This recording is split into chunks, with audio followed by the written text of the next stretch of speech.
தமிழகத்தில் பொங்கல் பரிசு தொகுப்பு இன்று முதல் விநியோகிக்கப்பட உள்ளது. பரிசு தொகுப்பு விநியோகத்தை சென்னை சைதாப்பேட்டையில் முதலமைச்சர் ஸ்டாலின் தொடங்கி வைக்கிறார். பொங்கல் பண்டிகைக்கு 1 கிலோ பச்சரிசி, 1 கிலோ சர்க்கரை, 1 முழு கரும்பு வழங்கப்படும் என்று முதலமைச்சர் மு க ஸ்டாலின் அறிவித்துள்ளார். பொங்கல் பரிசு தொகுப்புக்கான டோக்கன் விநியோகம் கடந்த 3ஆம் தேதி முதல் நடைபெற்று வரும் நிலையில் பொங்கல் பரிசு தொகுப்பு இன்று முதல் வழங்கப்பட உள்ளது.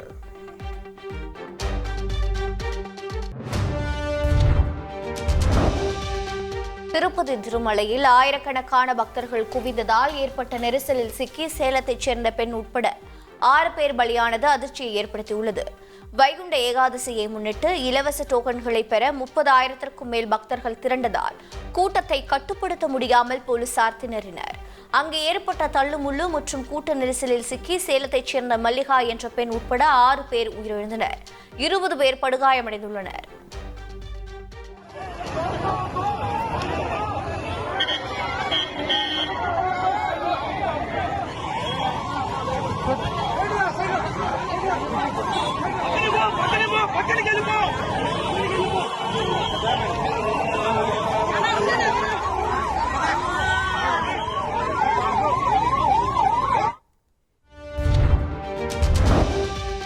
திருப்பதியில் கூட்ட நெரிசல் ஏற்பட அதிகாரிகளின் அலட்சியமே காரணம் என திருப்பதி தேவஸ்தான அறங்காவலர் குழு தலைவர் BR நாயுடு குற்றம் சாட்டியுள்ளார். இதுகுறித்து செய்தியாளர்களிடம் பேசிய அவர், கவுண்டர் அருகே உள்ள கேட்டை போலீசார் திறந்துவிட்டதே பக்தர்களுக்கிடையே தள்ளுமுள்ளு ஏற்பட காரணம் என்றார். இந்த சம்பவம் பற்றி தகவல் அறிந்தவுடன் டெலிகான்ஃபரன்ஸ் மூலம் அதிகாரிகளை தொடர்பு கொண்ட ஆந்திர முதல்வர் சந்திரபாபு நாயுடு அவர்களின் அஜாக்கிரதை போக்கை கடுமையாக கண்டித்ததாகவும் BR நாயுடு தெரிவித்தார். ஆந்திர மாநிலம் திருப்பதியில் ஏற்பட்ட கூட்ட நெரிசலில் சிக்கி உயிரிழந்தோரின் குடும்பங்களுக்கு பிரதமர் மோடி இரங்கல் தெரிவித்துள்ளார். இதுகுறித்து சமூக வலைதளத்தில் பதிவிட்டுள்ள பிரதமர் மோடி, கூட்ட நெரிசலில் உயிரிழப்புகள் ஏற்பட்டது குறித்து தான் வேதனையடைந்ததாக தெரிவித்துள்ளார். நெருங்கிய மற்றும் அன்பானவர்களை இழந்தவர்களுடன் தனது எண்ணங்கள் உள்ளதாகவும் அவர் குறிப்பிட்டுள்ளார். மேலும் காயமடைந்தவர்கள் விரைவில் குணமடைய பிரார்த்திக்கிறேன் என அவர் தெரிவித்துள்ளார். திருப்பதி கூட்ட நெரிசல் உயிரிழப்புக்கு ஆந்திர முன்னாள் முதலமைச்சர் ஜெகன்மோகன் ரெட்டி இரங்கல் தெரிவித்துள்ளார். இது தொடர்பாக அறிக்கை வெளியிட்டுள்ள அவர், தரிசன டோக்கன் பெற காத்திருந்த பக்தர்கள் 6 பேர் நெரிசல் ஏற்பட்டு உயிரிழந்த சம்பவம் அதிர்ச்சியையும் வருத்தத்தையும் ஏற்படுத்தியுள்ளதாக தெரிவித்துள்ளார். உயிரிழந்தவர்கள் குடும்பங்களுக்கு இரங்கலை தெரிவிப்பதாக குறிப்பிட்டுள்ள அவர், காயமடைந்தவர்களுக்கு சிறந்த மருத்துவ சேவையை உறுதி செய்யுமாறு அரசை வலியுறுத்தினார். மதுரை மாவட்டம் அரிட்டாப்பட்டியில் டங்ஸ்டன் சுரங்க திட்டத்திற்கு எதிராக போராடி வரும் மக்களை தேமுதிக பொதுச் செயலாளர் பிரேமலதா விஜயகாந்த் நேரில் சந்தித்து ஆதரவு தெரிவித்தார். முன்னதாக அந்த ஊரில் பெண்களுடன் அமர்ந்து புகைப்படம் எடுத்துக்கொண்ட பிரேமலதா விஜயகாந்த் ஊர் மக்களோடு சேர்ந்து குலவையிட்டு தனது எதிர்ப்பை வெளிப்படுத்தினார். பின்னர் மக்களிடையே பேசிய அவர், இந்த மண்ணில் யாராவது கை வைத்தால் மக்களுடன் சேர்ந்து முதல் ஆளாக போராட்ட களத்தில் நிற்பேன் என்று உறுதியளித்தார்.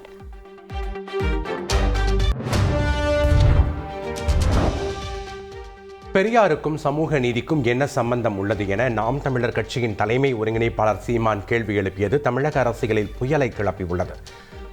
திருவள்ளுவரை எதிரி என கூறியதை எப்படி ஏற்போம் என்றும், மரத்தை வெட்டி சாய்ப்பதுதான் பகுத்தறிவா என்றும் கேள்வி எழுப்பினார்.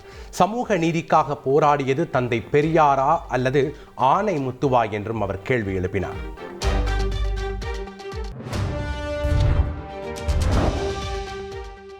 பெரியார் குறித்து பரவும் வதந்திகளை நாம் தமிழர் கட்சியின் தலைமை ஒருங்கிணைப்பாளர் சீமான் தான் பரப்பியதாக திராவிடர் கழக பிரச்சார செயலாளர் அருள்மொழி பதிலடி கொடுத்துள்ளார்.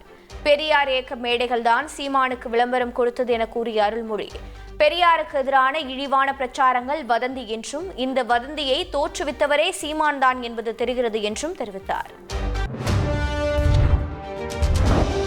பெரியார் குறித்து அவதூறு பரப்புவதாக நாம் தமிழர் கட்சியின் தலைமை ஒருங்கிணைப்பாளர் சீமானுக்கு விசிக பொதுச் செயலாளர் வன்னியரசு கண்டனம் தெரிவித்துள்ளார். தனது எக்ஸ் தள பக்கத்தில் பதிவிட்டுள்ள அவர், பெரியார் ஒருவர்தான் புரட்சியாளர் என்று பேசிய சீமான் கட்சி ஆரம்பித்த பிறகு அவதூறுகளை தொடர்ந்து பரப்பி வருவதாக குற்றம் சாட்டியுள்ளார். திராவிட அரசியலை நீர்த்து போகச் செய்ய பாஜகவும் சங் பரிவார் அமைப்புகளும் செயல்படுத்த தொடங்கியதன் ஒரு பகுதிதான் சீமான் என்றும் தெரிவித்துள்ளார்.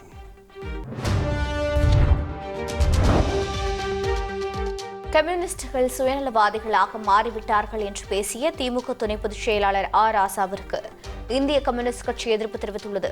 இது தொடர்பாக அறிக்கை வெளியிட்டுள்ள இந்திய கம்யூனிஸ்ட் கட்சியின் மாநில செயலாளர் முத்தரசன், திமுகவின் துணை பொதுச் செயலாளர் என்ற பொறுப்பிலிருந்து வரும் ராசா போகிற போக்கில் இப்படி பொறுப்பற்ற முறையில் பேசி வருவதை உடனடியாக நிறுத்திக் கொள்ள வேண்டும் என்று குறிப்பிட்டுள்ளார்.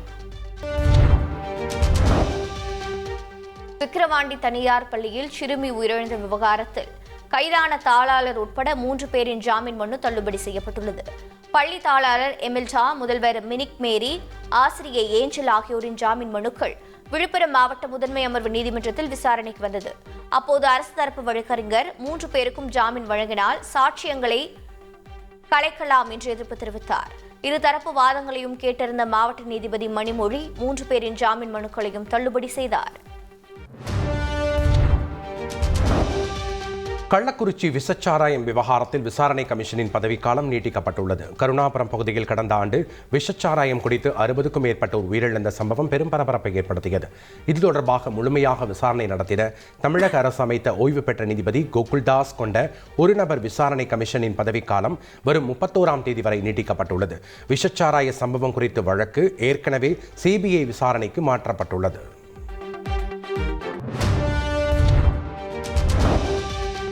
சென்னை அண்ணா பல்கலைக்கழக விவகாரத்தில் யார் அந்த சார் என அதிமுகவினர் கேள்வி எழுப்பிய நிலையில் இவன்தான் அந்த சார் என திமுகவினர் பதிலடி கொடுத்து வருகின்றனர். அண்ணா நகர் பாலியல் வன்கொடுமை வழக்கில் அதிமுக நிர்வாகி சுதாகர் கைது செய்யப்பட்ட நிலையில் அதிமுக பொதுச் செயலாளர் எடப்பாடி பழனிசாமியை சுதாகர் சந்தித்த புகைப்படத்தை பகிர்ந்து இவன்தான் அந்த சார் என திமுக தொழில்நுட்ப பிரிவினர் பதிவிட்டு வருகின்றனர். இதனால் யார் அந்த சார், இவன்தான் அந்த சார் போன்ற ஹேஷ்டேக் எக்ஸ் தளத்தில் வேகமாக பரவி வருகிறது.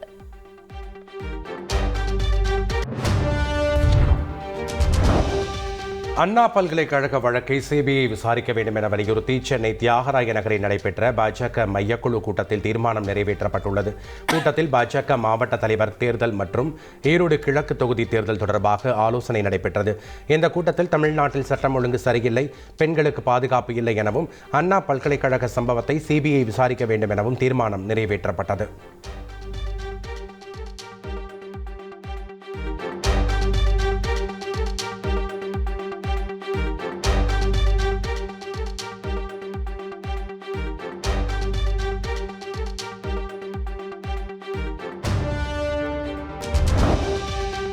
அண்ணா பல்கலைக்கழக பாலியல் வன்கொடுமை சம்பவம் மாபெரும் கொடுமை.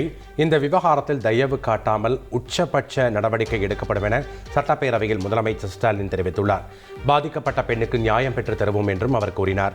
வேறு யாருக்காவது தொடர்பு இருப்பது தெரிய வந்தால் தயவு காட்டாமல் நடவடிக்கை எடுக்கப்படும் என்றும் அவர் கூறினார். குற்றவாளிக்கு உச்சபட்ச தண்டனை பெற்றுத் தரப்படும் என்றும் அரசியல் லாபத்திற்காக மலிவான செயலில் ஈடுபட வேண்டாம் என்றும் முதலமைச்சர் ஸ்டாலின் கூறியுள்ளார்.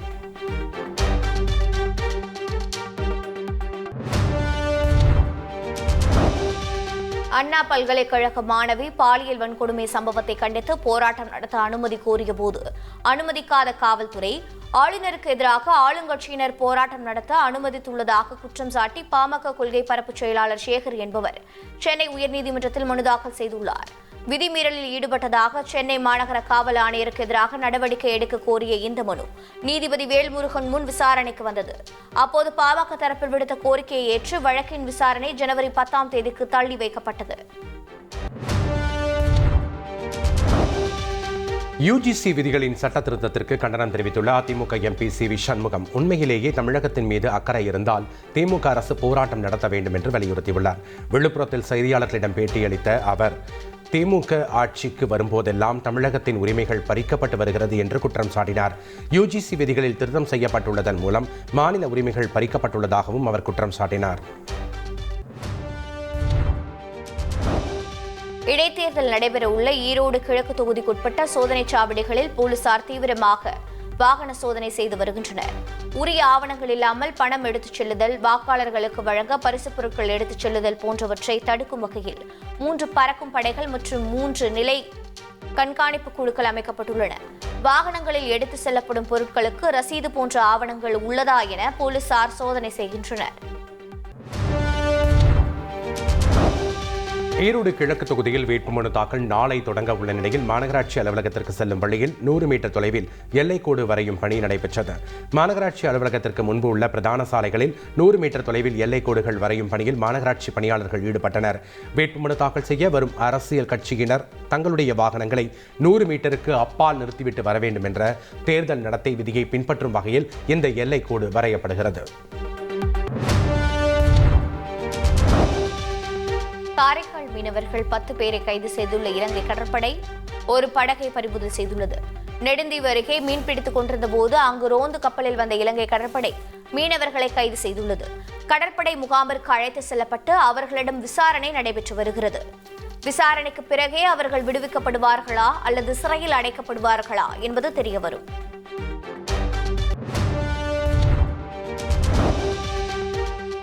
ஸ்பேஸ் எக்ஸ் செயற்கைக்கோள் ஒருங்கிணைப்பு திட்டம் மீண்டும் ஒத்திவைக்கப்பட்டதாக இஸ்ரோ அறிவித்துள்ளது. விண்வெளியில் விண்கலன்களை ஒன்றிணைக்கும் ஸ்பேஸ் டாக்கிங் எனப்படும் ஸ்பேஸ் எக்ஸ் திட்டம் இன்று நடைபெறும் என இஸ்ரோ அறிவித்திருந்தது. இந்நிலையில் செயற்கைக்கோள்களுக்கு இடையேயான தூரத்தை 225 மீட்டராக குறைக்கும் போது எதிர்பாராத சில சிக்கல்கள் இருப்பதால் ஸ்பேஸ் எக்ஸ் திட்டம் 2வது முறை மீண்டும் ஒத்திவைக்கப்பட்டதாக இஸ்ரோ அறிவித்துள்ளது. மேலும் 2 செயற்கைக்கோள்களும் பாதுகாப்பாக இருப்பதாகவும் இஸ்ரோ தெரிவித்துள்ளது.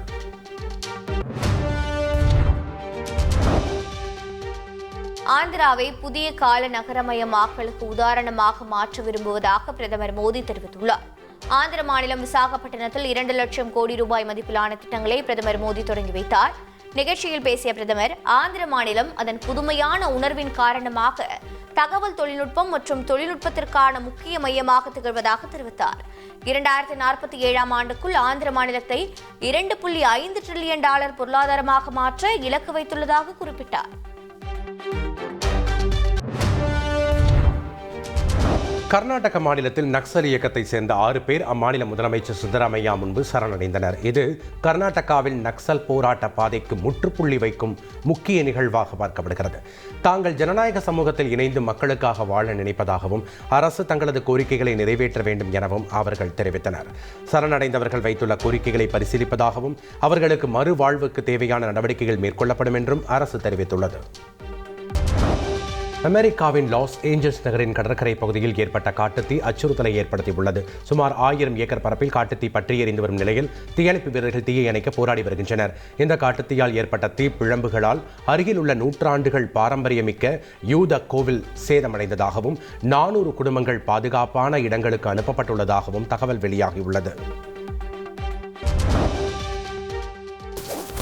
ரேஸ்கார் விபத்திற்கு பிறகு அஜித்குமார் பந்தய பயிற்சியை மீண்டும் தொடங்கியுள்ளார்.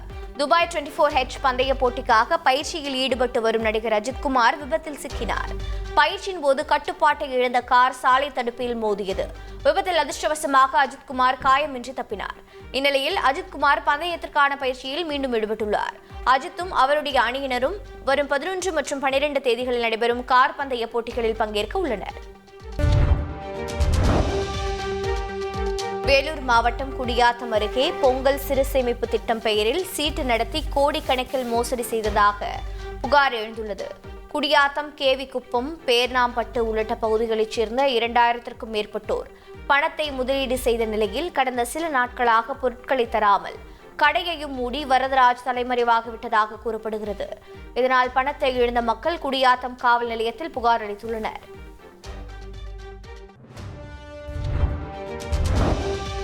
வெடிகுண்டு மிரட்டல் வந்ததை அடுத்து நெல்லை மாவட்ட ஆட்சியர் அலுவலகத்தில் நள்ளிரவில் அங்குலமாக மோப்பனாய் உதவியுடன் வெடிகுண்டு தடுப்பு பிரிவு போலீசார் தீவிர சோதனை மேற்கொண்டனர்.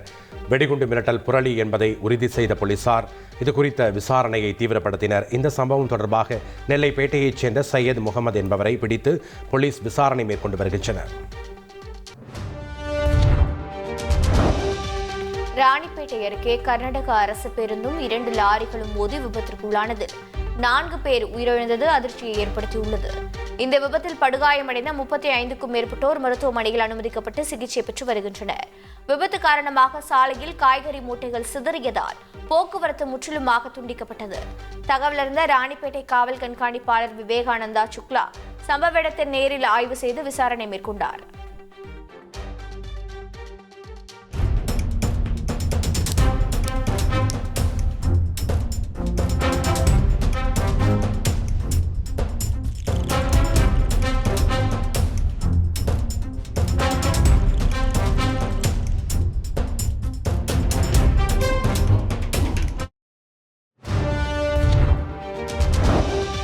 ஹோசூர் அருகே வளர்ப்பு நாயால் ஏற்பட்ட பிரச்சனையால் மளிகை கடைக்காரரை முன்னாள் ஊராட்சி மன்ற தலைவர் ஆட்களோடு சென்று தாக்கியது அதிர்ச்சியை ஏற்படுத்தியது.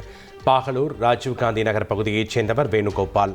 மளிகை கடை வைத்துள்ள இவர் இருசக்கர வாகனத்தில் சென்றபோது அதிமுகவைச் சேர்ந்த முன்னாள் ஊராட்சி மன்ற தலைவர் ஜெயராம் வளர்க்கும் நாய் துரத்தியதாக கூறப்படுகிறது.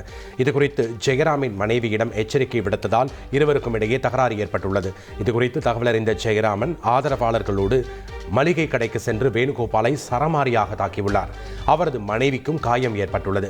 இருவரும் அரசு மருத்துவமனையில் சிகிச்சை பெற்று வரும் நிலையில் சிசிடிவி காட்சிகளை வைத்து போலீசார் விசாரணை நடத்தி வருகின்றனர்.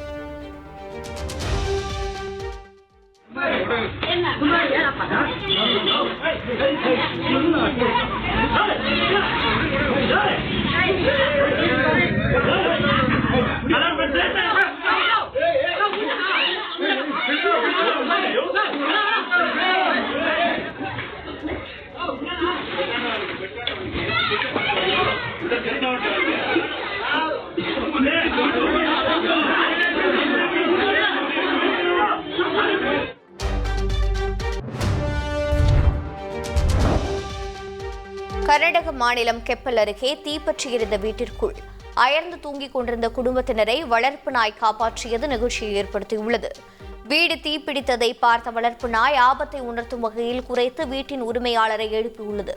கண்விழித்து பார்த்த தம்பதி வீடு எரிவதைக் கண்டு குழந்தைகளையும் காப்பாற்றி வெளியேறினர். விரைந்து சென்ற தீயணைப்புத் துறையினர் 2 மணி நேரம் போராடி தீயை அணைத்தனர். தீக்காயமடைந்தவர்கள் மருத்துவமனையில் சிகிச்சை பெற்று வருகின்றனர்.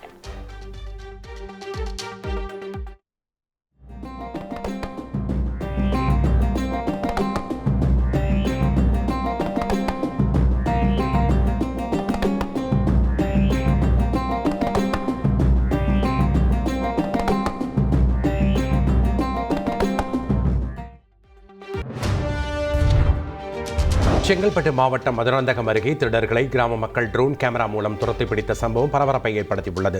திருட்டு முயற்சி தோல்வியடைந்ததால் தப்பி ஓடிய திருடர்கள் வயல் நிறைந்த ஏரியில் குதித்து தப்ப முயன்றனர். ஆனால் துரதிருஷ்டவசமாக மாட்டிக்கொண்ட திருடர்கள் ட்ரோன் கேமரா மூலம் மக்கள் விரட்டி பிடித்துள்ளனர். அங்கு வந்து போலீசார் நடத்திய விசாரணையில் பிடிப்பட்டவர்கள் சென்னை மடிப்பாக்கம் பகுதியைச் சேர்ந்த ஜான்சன், சஞ்சய் என்பது தெரியவந்தது. இருவர் மீதும் வழக்கு பதிந்து சிறையில் அடைத்த போலீசார் தப்பியோடிய மற்றொரு நபரை தேடி வருகின்றனர்.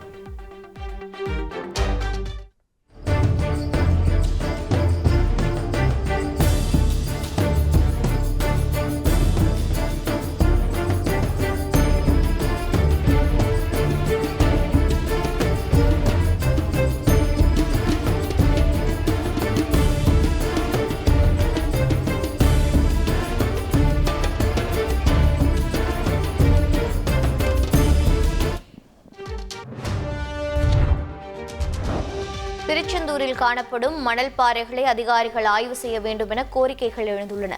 திருச்செந்தூர் சுப்பிரமணிய சுவாமி கோவில் கடற்கரையில் சில நாட்களாக மணல் அரிப்பு ஏற்பட்டு வருகிறது. இதனால் சுமார் 20 அடி தூரத்திற்கு மணல் பாறைகள் தென்பட்டு வருவதாக கூறப்படுகிறது. இதனால் கடலில் புனித நீராட சிரமப்படும் பக்தர்கள் மணல் அரிப்பு மற்றும் மணல் பாறைகளை அதிகாரிகள் ஆய்வு செய்து நடவடிக்கை எடுக்க வேண்டும் என கோரிக்கை விடுத்துள்ளனர்.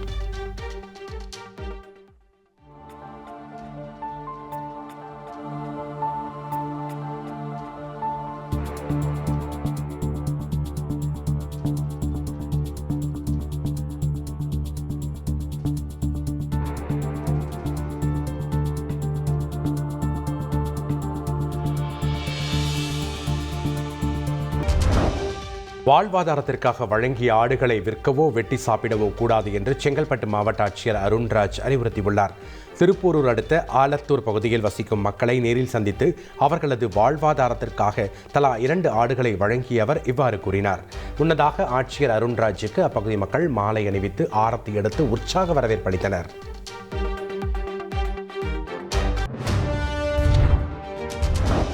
கடலூர் மாவட்டம் காட்டுமன்னார் கோவில் சுற்றுவட்டார பகுதிகளில் வெள்ளத்தால் பாதிக்கப்பட்ட விவசாய நிலங்களை மாவட்ட ஆட்சியர் தலைமையில் அதிகாரிகள் ஆய்வு செய்தனர். மாவட்ட கண்காணிப்பு அலுவலர் உள்ளிட்ட அதிகாரிகள் மாவட்ட ஆட்சியர் சிபி ஆதித்யா செந்தில்குமார் முன்னிலையில் பார்வையிட்டு ஆய்வு செய்தனர். பயிர் பாதிப்பு குறித்து அரசுக்கு விரைவில் அறிக்கை அளிக்கப்படும் என்று உறுதியளித்தனர். கோவையில் பீஃப் பிரியாணி கடை நடத்தக்கூடாது என தம்பதிகளை மிரட்டியதாக கூறப்பட்ட விவகாரத்தில் பாஜக நிர்வாகி விளக்கம் அளித்துள்ளார். கோவில் இருப்பதாலும் ஊரின் கட்டுப்பாடு காரணமாகவும் இறைச்சி கடை வைக்க வேண்டாம் என கூறியதாக பாஜக நிர்வாகி சுப்பிரமணி விளக்கம் அளித்துள்ளார்.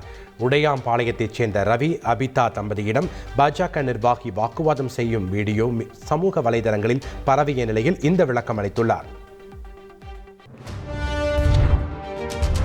திருவள்ளூர் மாவட்டம் மணலி புதுநகர் அருகே அதிமுக முன்னாள் ஊராட்சி மன்ற தலைவரின் மகன் அடித்து கொலை செய்யப்பட்ட சம்பவத்தில் 3 பேரை போலீசார் கைது செய்தனர்.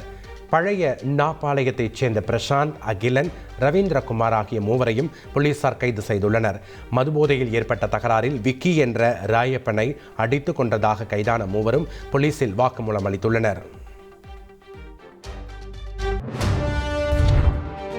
சேலம் மாவட்டம் ஓமலூர் தாலுகா அலுவலகத்தில் இளைஞர் ஒருவர் தர்ணா போராட்டத்தில் ஈடுபட்டதால் அவருக்கு உடனடியாக உறவுமுறை சான்றிதழ் வழங்கப்பட்டது.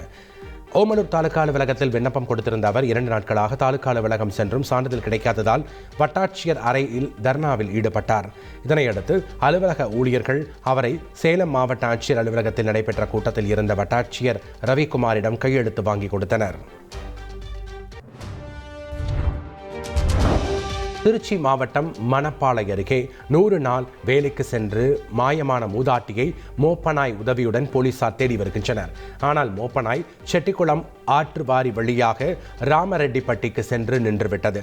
மூதாட்டி சின்னம்மாள் மலைப்பகுதிக்கு சென்று வழி தவறிவிட்டிருக்கலாம் என்ற கோணத்தில் போலீசார் மூதாட்டியை தீவிரமாக தேடி வருகின்றனர்.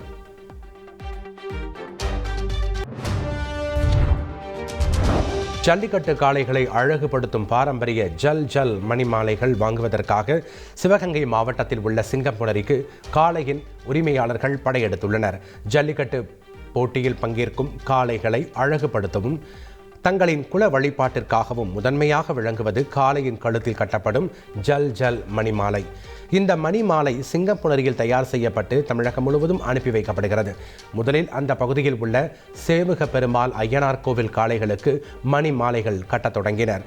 தற்போது 4 தலைமுறைகளாக குலத்தொழிலாக மணி மாலைகள் செய்யும் பணி குறிப்பிட்ட சமுதாய மக்கள் தொடர்ந்து செய்து வருகின்றனர்.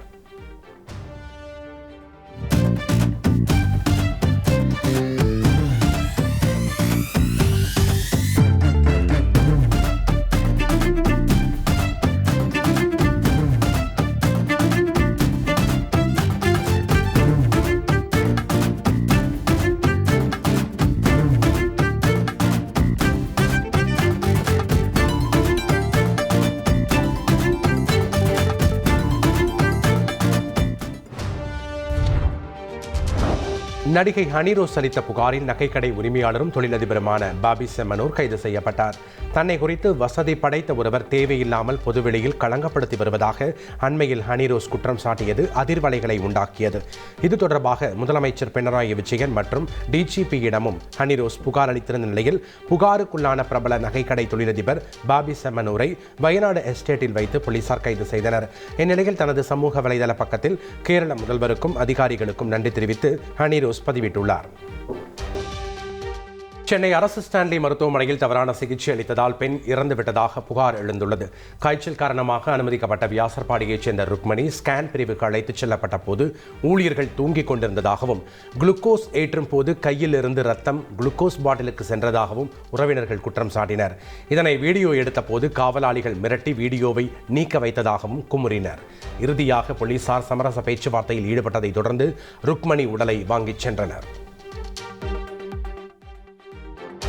என்ன இது எதுவுமே தெரியாது சார். ஃபீவர் மூளைக்காய்ச்சி எனக்கு எப்படி சார் ஒரே நாளில் இறந்துருவாங்களா சார்? நான் கேட்குறேன். நேற்று 12 மணிக்கு வந்தாங்க, ஈவினிங் வந்து எமர்ஜென்சியில் அட்மிட் பண்ணுறாங்க.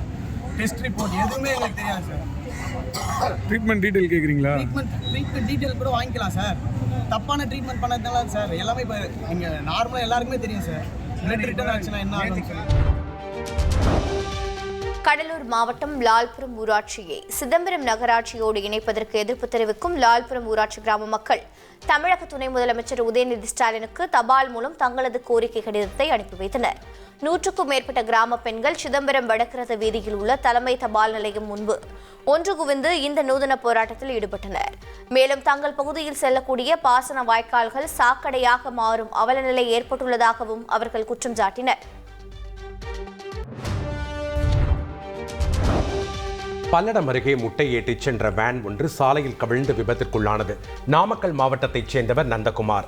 இவர் நேற்று இரவு நாமக்கல்லில் இருந்து கோவைக்கு கொண்டு செல்வதற்காக சுமார் 90,000 முட்டைகளை ஏற்றிக்கொண்டு வேனில் சென்ற நிலையில் காளிவேலம்பட்டி பகுதியை கடக்கும் போது வேன் கட்டுப்பாட்டை இழந்து சாலையில் கவிழ்ந்து விபத்திற்குள்ளானது.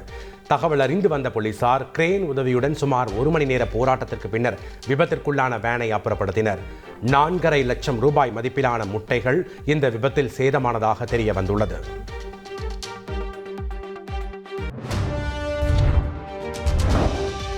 ஸ்ரீவில்லிபுத்தூர் ஆண்டாள் கோவிலில் மார்கழி எண்ணெய் காப்பு உற்சவம் சிறப்பாக நடைபெற்றது. உற்சவத்தை ஒட்டி ஆண்டாள் கண்ணன் திருக்கோலத்தில் எழுந்தருளினார். ஆண்டாளுக்கு பல் துலக்குவது முதல் வெற்றிலை பாக்கு போட்டு வாய் சுத்தம் செய்வது, தலைக்கு எண்ணெய் சாற்றுவது உள்ளிட்ட அனைத்து உபச்சாரங்களும் வழங்கப்பட்டன. ஆண்டாளுக்கு சாற்றப்படும் எண்ணெயானது தாழம்பூ, மகிழம்பூ, வெட்டிவேர் உள்ளிட்ட மூலிகைகளால் தயார் செய்யப்படுவது குறிப்பிடத்தக்கது.